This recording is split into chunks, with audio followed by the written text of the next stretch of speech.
Sanitization పునరావాస కేంద్రాల సహాయకులందరికీ అమరావతి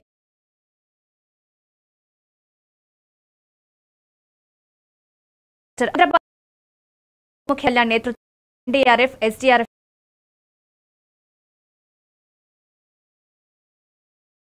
కేంద్రాల్లో 25 కేజీల బియ్యం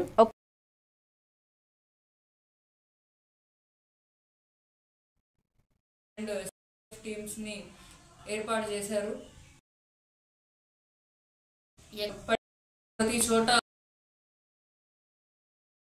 ప్రతి చోట అందరికీ అది సదుపాయాలు అందేటట్టు చూస్తున్నారు. అలాగే వరద ప్రాంతాల వారికి వాళ్ళకి స్పెషల్గా వసతులకు స్పెషల్గా కేంద్రాలు ఏర్పాటు చేసి ముందుగానే ప్రతి ఒక్కరికి 25 కేజీల బియ్యాన్ని అలాగే 3,000 రూపాయల ఆర్థిక సహాయాన్ని చేస్తున్నారు. చాలా వరకు వాళ్ళే భోజన సదుపాయాలు వసతి సదుపాయాలన్నీ వాళ్ళే చూస్తున్నారు. మరి రాత్రి పగళ్ళు ముఖ్యమంత్రి గారు అయి ఉండొచ్చు, లేకపోతే లోకేష్ గారు, అనిత గారు ప్రతి ఒక్కటి వాళ్ళే కంట్రోల్ రూమ్స్లో అన్నీ చూసుకుంటూ ఉంటున్నారు.